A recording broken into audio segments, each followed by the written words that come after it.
Unidade 2, Ser Humano e Saúde. Aula 6.2, Conteúdo, Metabolismo Energético 2. Habilidade, compreender o processo de fermentação e quimiossíntese e sua importância para os seres vivos. Olá pessoal, muito boa tarde, né? Sejam bem-vindos a esse segundo momento da nossa aula de Biologia. Beleza? Olha lá, Biologia, já a primeira fase. Olha, já viu o meu cenário aí? Resolvi fazer uma coisa diferente hoje, né? Dar aula aqui em pé. Na verdade, isso aqui é numa parede, né? Pessoal, o lance é o seguinte, ó. Lembra que ontem nós falamos um pouco de glicose, né? E aí um processo da respiração que é chamado de glicólise. E hoje a gente vai ver outra parte, né, desse conteúdo. Mas antes, nós vamos para onde? Para nossa revisão.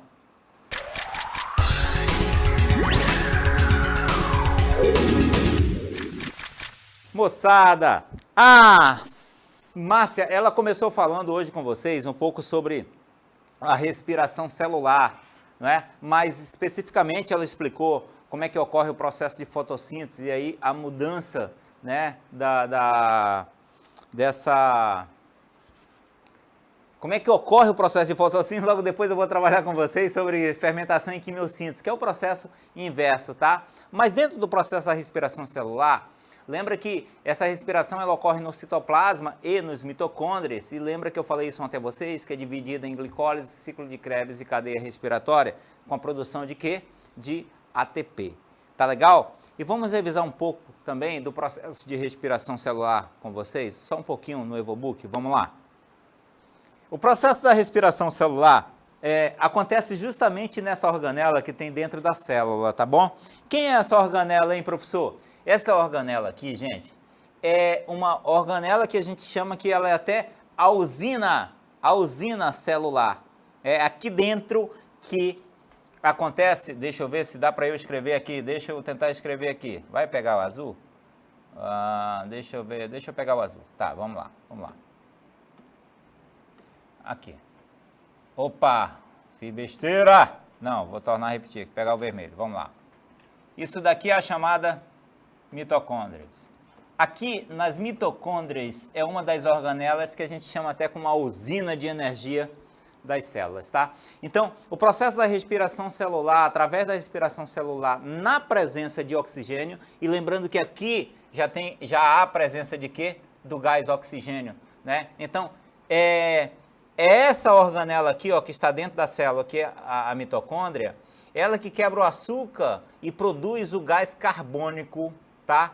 Lógico, dessa quebra do açúcar, né? Gás carbônico, água e, consequentemente, energia na forma de ATP, tá? Então, por exemplo, se você olhar aqui, eu vou arriscar aqui, ó, tá vendo? Não dá para arriscar, né? Mas do lado aí você percebe que tem a molécula de glicose, que é o C6H26, mais o oxigênio, tá? Toda a mitocôndria quebra isso daí, o oxigênio mais a glicose, e tem como produto final disso a água, o gás carbônico e as moléculas de ATP. Tá legal? Isso é só um pouco do que a gente está trabalhando sobre o processo da respiração celular. Tudo bem? Beleza. Então, baseado aí nessa pequena revisão que a gente fez aí rapidamente com vocês, agora nós vamos falar um pouco o que é o nosso desafio desse segundo momento da nossa aula de biologia. Vamos lá.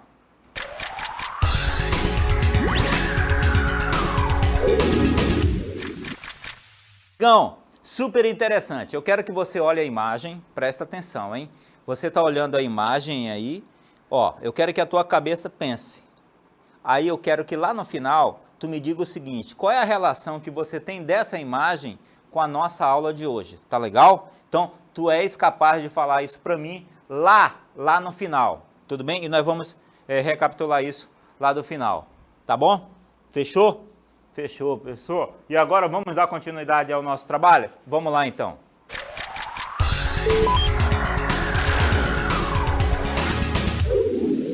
Aí, ó.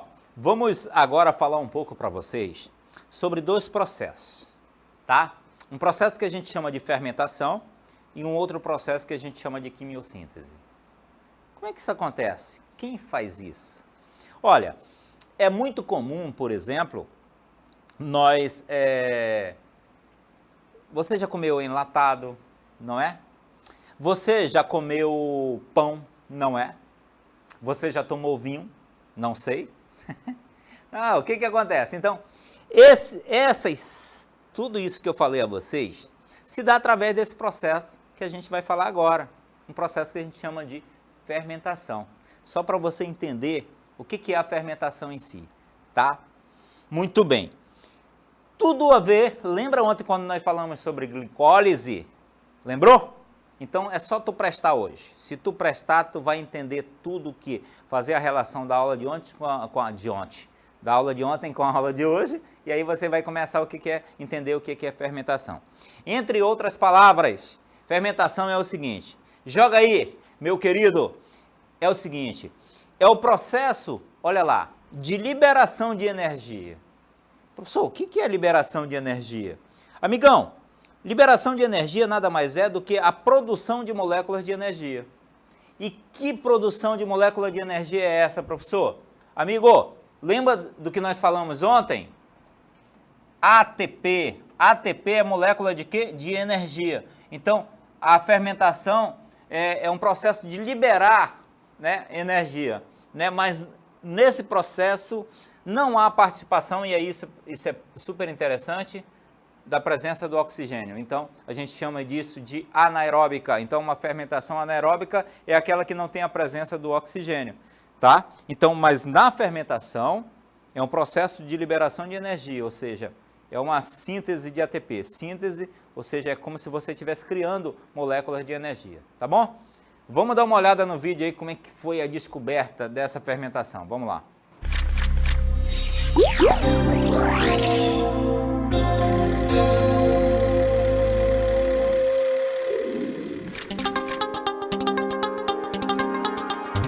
Por volta de 1950, o cientista francês Louis Pasteur foi procurado por alguns agricultores para que ele explicasse a razão pela qual os vinhos e cervejas azedavam. Na investigação, Pasteur percebeu que a produção de álcool era feita por alguns micro-organismos conhecidos como leveduras, mas o vinho que estava presente em outros micro-organismos era estragado. O cientista concluiu que as leveduras quebravam o açúcar em álcool, gerando o vinho. Aí estava a constatação do processo de fermentação. O problema foi concluído mediante uma técnica de aquecimento seguida de resfriamento, que ficou conhecida como pasteurização. Por essa e outras descobertas, Louis Pasteur é chamado de pai da microbiologia.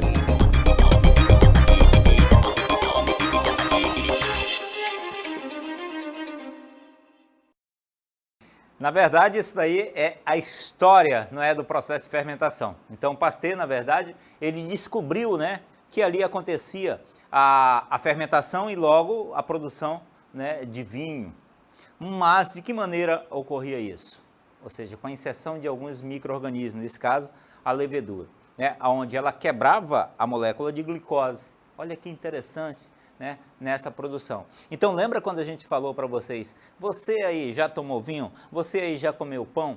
Sabe o que acontece? Isso. Aqui tem, por exemplo, um esquema, né, da fermentação alcoólica. Fermentação alcoólica. Então, o que acontece? Deixa eu te falar uma coisa. Existe a fermentação, diferentes tipos de fermentação, nós vamos falar para vocês daqui a pouco. Para cada um tipo de fermentação, na verdade, você pode utilizar um micro-organismo específico, tá? Então, lembra quando eu falei aqui para vocês, né, da glicose? Aqui está a glicose. Né? Nesse processo, ó, da glicose, ela tem que ser quebrada. E lembra do que eu falei ontem sobre o quê? Sobre a glicólise.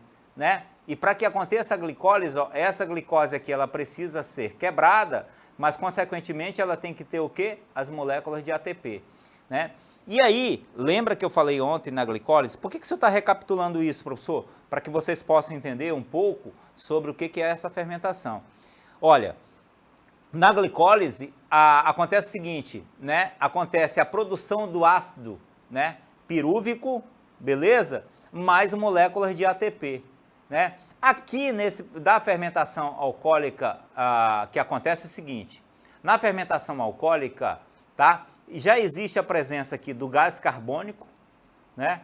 Esse gás carbônico participa direto nessa reação e aí o ácido pirúvico aqui ele passa a ser transformado em álcool. Olha que interessante, né? E aqui o álcool pirúvico ele passa a ser transformado em álcool etílico também. Que interessante, né? Isso, né, com a expulsão de quê? Do gás carbônico. Para que aconteça sempre essa reação química e essa transformação num processo chamado de fermentação, lembra que aqui é um tipo de fermentação que nós estamos trabalhando com vocês, a fermentação alcoólica, tá? Ou seja, a produção de álcool, né? Ou de algumas substâncias alcoólicas, tá? Nesse caso aqui, nada mais acontece o seguinte do que a presença, né, de alguns elétrons, a participação de alguns elétrons faz com que ocorra o processo de fermentação alcoólica. Mas aí eu te pergunto assim, ou então você me pergunta assim, professor, mas como é que ocorre a fermentação mesmo, hein?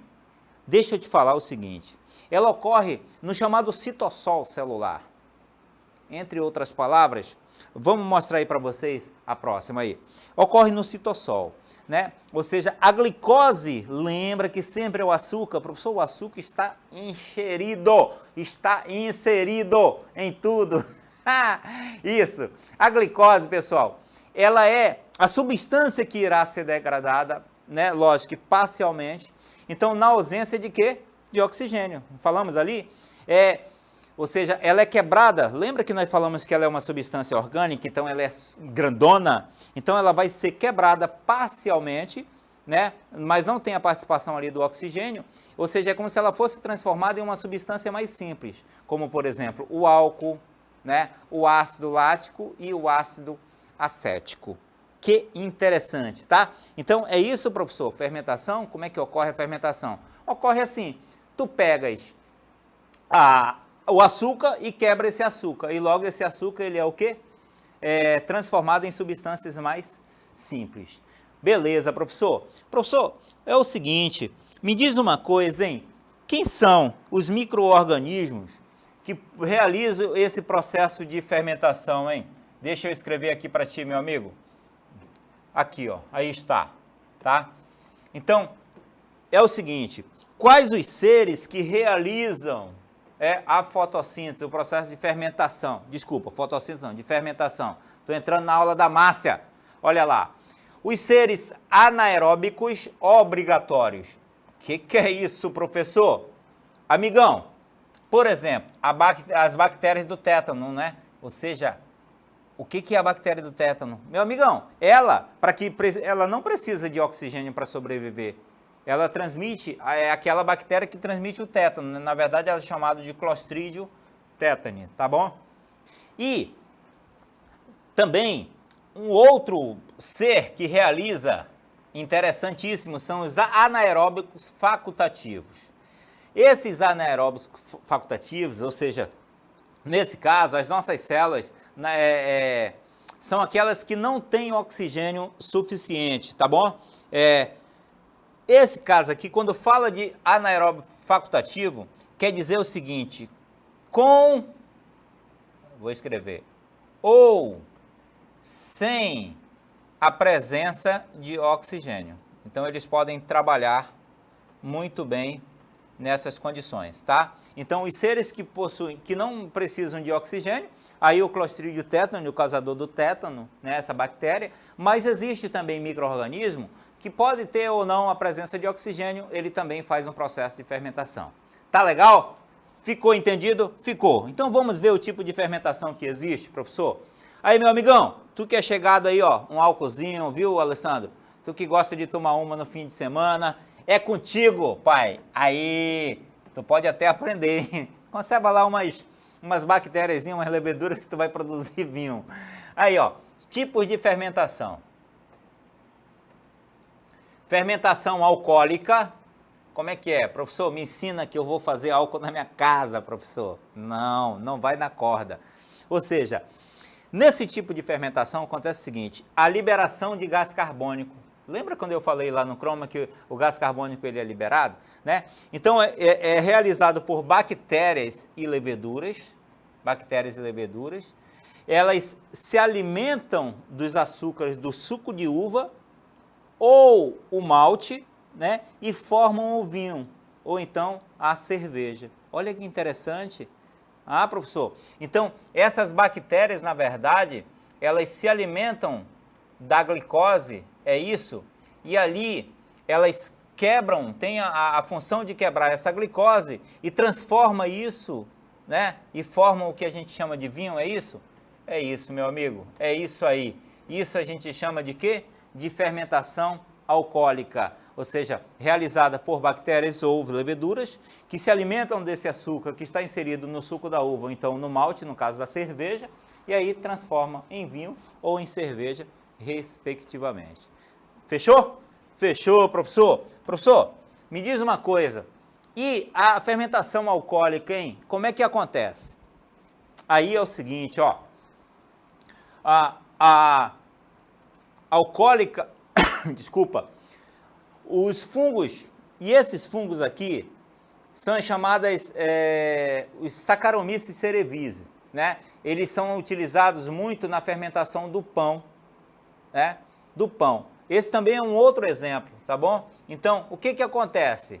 Eles liberam uma grande quantidade de gás carbônico e isso faz com que possa a massa crescer, tá legal? Então, lembra que quando você coloca o fermento, não é o fermento que faz você tufar, você tufar também, porque comer muito pão engorda, né? Então, deixa eu te falar, quando você vai fazer o pão, você coloca lá o fermento, e o fermento faz o pão tufar. Sabe o que acontece ali? O fermento, na verdade, faz com que haja liberação desse gás carbônico, e esse gás carbônico é que faz a massa crescer, mas somente quando esse gás carbônico ele é liberado. Fechou? Fechou, professor? Professor, me diz uma coisa, e a fermentação acética, hein? Como é que funciona? A fermentação acética, amigão, é o seguinte, olha, isso daqui é muito bacana, porque às vezes, o que nós temos ali na nossa casa, nós até ingerimos, mas a gente não sabe o que está ingerindo. Então, no processo da fermentação acética, nós estamos falando justamente aquilo que é usado na fabricação de vinagre, né? Ou seja, que pode ser produzido a partir do vinho, lembra? Ou do suco de uva ou maçã, né? Então, para a fermentação, são usados o que a gente chama de acetobactérias. Olha lá, acetobactérias, né? Que elas que têm a capacidade de transformar, né? A partir, elas são colocadas no vinho, ou então no suco de uva, ou então de maçã, e elas têm um processo lá delas, que acontece o processo da fermentação acética na produção de quê? Do vinagre em si. Então, nós utilizamos esse micro-organismo que se chama acetobactérias. Tá bom? Então, por isso que o nome é chamado de fermentação acética. O que nós estamos levando a vocês aqui?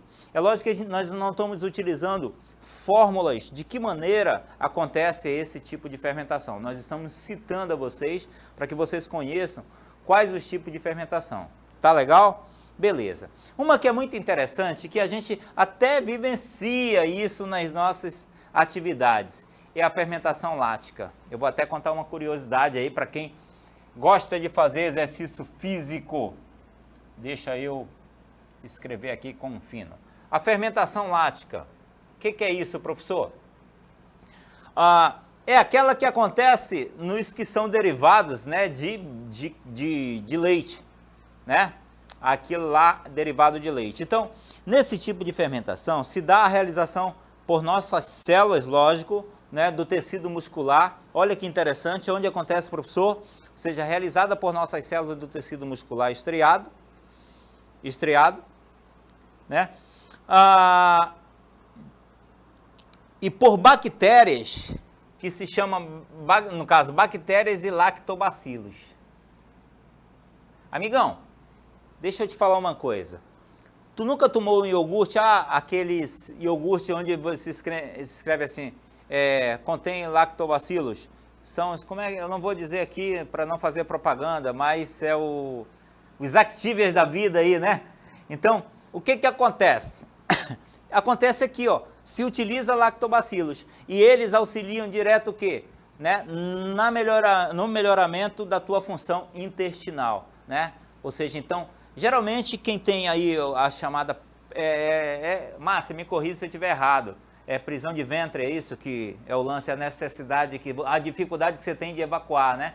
Então, geralmente se pede para utilizar, né, produtos que tenham lactobacilos, que ele auxilia nesse processo, né, do nosso intestino. Então, aonde é que é realizado também? Dentro do nosso organismo, no nosso tecido muscular. Interessante? Nós colocamos aqui, ó, né? E esse processo aqui, ele é muito utilizado, sabe, pessoal, na indústria. Para fabricar o quê, professor? Olha lá, iogurtes, coalhadas, queijos, manteigas, né? Tudo o que, a manteiga, lógico, manteigas o quê? Tudo isso a partir do quê? Do leite. O leite que é o quê? Lactose, não é verdade? É o açúcar chamado de quê? De lactose. Então significa dizer que aquele açúcar lá é quebrado, professor? Isso, meu amigo. Olha esse iogurte, hein, filho? Que coisa, hein? Chega a dar vontade de tomar, não é verdade? Olha a coalhada e olha os tipos de queijo. Professor, assim não dá, você fica colocando isso aí, não dá, né? Então, é a fermentação que a gente conhece como fermentação lática. Eu coloquei uma amostra para vocês, quando acontece a fermentação lática nos músculos, né? Meu filhão, me diz uma coisa, tu que é um jogador de futebol, tu que corre muito aí, agora está em evidência muito, né? Hoje eu vou correr 21 quilômetros, né?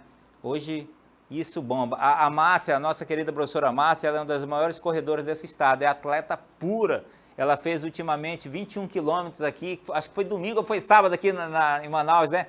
Que todo domingo, né? Tá vendo? Não, foi dormindo. Eu sei, dormindo. Então, a fermentação lática nos músculos, como é que acontece o esquema aí, professor? Olha, em esforço muscular rápido ou intenso, por exemplo, né? Quando a gente disputa muita partida de futebol ali, né? Eu pego futebol porque eu já fui um dos maiores jogadores de futebol desse estado, então eu sempre exemplifico isso. Meu diretor aqui está dizendo que não. Deixa eu te falar uma coisa.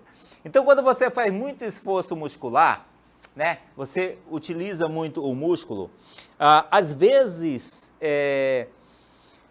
o oxigênio que tem na parte do músculo, ele não é suficiente.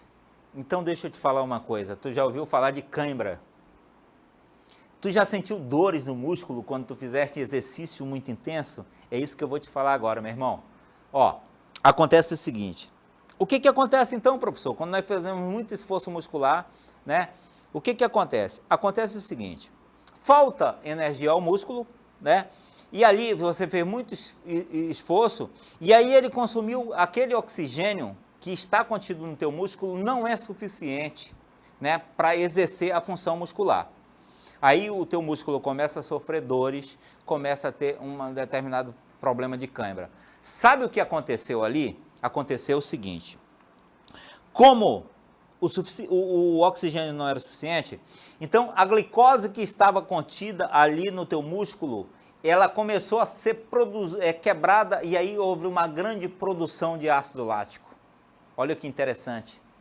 E aí, esse ácido lático acumulado na tua região muscular é o que acontece, que a gente entende, né, com essas dores musculares, essa fadiga muscular. Professor, então eu estou começando a entender. Então, quando o oxigênio ali no meu músculo ele não é suficiente, eu começo a utilizar aquela glicose que ali está contida, ser quebrada, só que essa glicose ela é transformada em ácido lático. E aí, esse ácido lático se acumula na minha região muscular e eu sinto aquelas dores intensas, é isso? É isso aí, filho. Entendeu certinho? Entendi, professor. Professor, mas me diz uma coisa, lá no nosso desafio do dia, tu colocou uma imagem e pediu para que nós pudéssemos analisar, para verificar o que tinha a ver com a nossa aula de hoje, não é verdade? É verdade. E aí eu quero que tu preste agora, para te entender um pouco melhor. Vamos lá. Vamos falar um pouco sobre botulismo e fermentação. O que é isso, hein, professor? Você já ouviu falar de botulismo? Nunca ouviu falar? mas vai ouvir falar agora. É só tu prestar, filho. Olha lá. Existe uma bactéria que é chamada de... Deixa eu passar aqui. É chamada de Clostridium botulinum.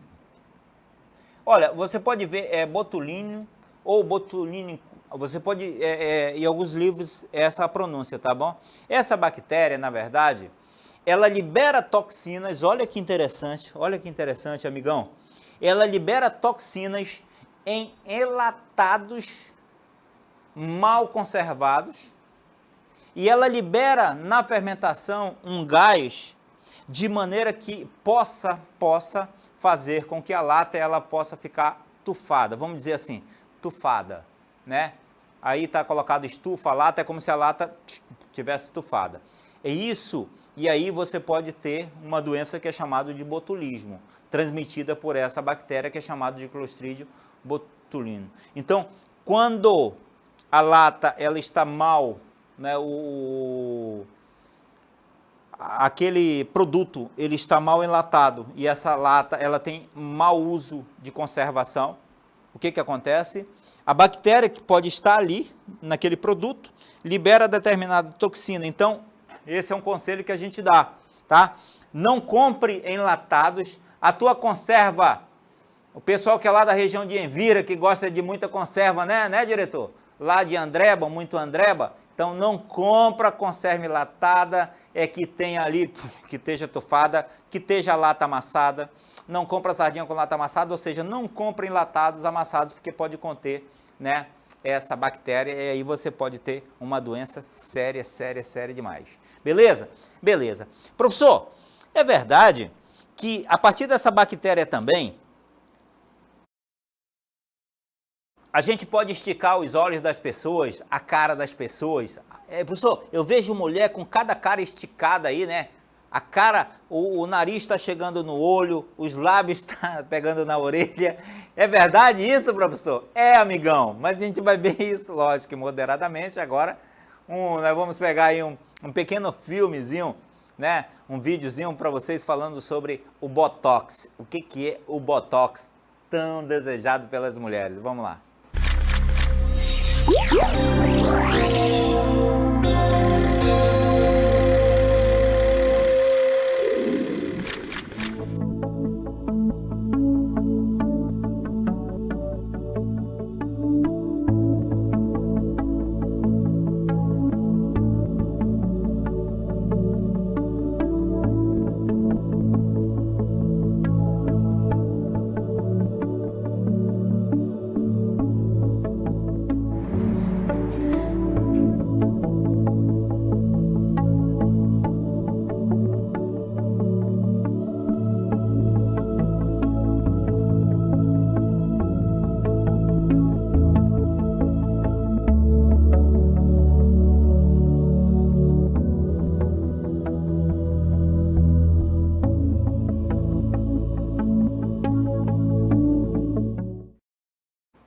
Você viu aí, amigão, o filme sobre o Botox? Ou seja, é a partir dessa bactéria que eu acabei de falar para vocês. Lógico que transformado, né, devido aí vários processos na área de medicina, e isso se aplica muito, né, para esticar aqui, deixar um negócio mais bonitinho ali, né? A mulherada cai em peso, né? A mulherada gosta muito aí de utilizar isso. Beleza? Mas vamos dar continuidade ao nosso conteúdo, né? Já não mais falando sobre o processo de fermentação, mas sim agora falando de um outro processo. A Sara é palmeirense, está lá para outro estúdio. Eu estou aqui com a professora Márcia, flamenguista das melhores, meu amigo. Ó, e agora ela falou sobre fotossíntese. Eu vou falar para vocês um pouco sobre quimiossíntese. O que é isso, hein, professor? Se liga aí. Olha lá. A quimiossíntese... ela é um processo seguinte, ela é o processo inverso da fotossíntese. Olha que interessante, ou seja, é um processo que transforma substâncias orgânicas a partir da liberação de energia de substâncias inorgânicas. Olha que interessante, né? Então, ela transforma substâncias orgânicas a partir da liberação de energia de substâncias inorgânicas, tá? Ou seja, Mas para isso não necessita de luz. Lembra que para se realizar a fotossíntese tem que ter o quê? A presença de luz. Lógico que a fotossíntese existe as fases, mas mesmo assim há um grande acúmulo de luz nos vegetais, né? E aqui nós temos para vocês um pequeno esquema, como é que funciona esse processo de quimiossíntese. Professor, pelo amor de Deus, professor, o que é isso? Amigão, não precisa tu ficar agoniado não, tá bom? É só tu prestar aí, tá? Presta só atenção que esse processo de quimiossíntese, ele pode ser realizado por aquelas bactérias que ali estão. Eu não vou entrar em detalhes, isso é só um esquema de como é que acontece, tá, a quimiossíntese. Tudo bem? Tudo bem? Ou seja, ela acontece da seguinte maneira. Só para você saber como é que funciona, tá? Ou seja, dependendo do tipo de quimiossíntese, pode ser as bactérias a partir de enxofre oxidantes, pode ser bactérias que a gente chama de nitrificantes, né? E bactérias de ferro oxidantes. Então, cada uma realiza um processo, tá? Para você saber do que nós estamos falando. Mas lembra que sempre no final, nós vamos o quê? Obter energia a partir disso. Então, por exemplo, sempre você vai precisar a presença do gás carbônico, né? Molécula de água e mais o que? Energia. Então, se nós pegarmos a definição de quimiossíntese aqui, ó, aqui, ó, é o processo que transforma substâncias orgânicas, olha que interessante, substâncias orgânicas a partir das substâncias inorgânicas, né? Então, aqui, ó, tá? O que eu estou falando aqui? Isso daqui é o quê? Uma substância inorgânica.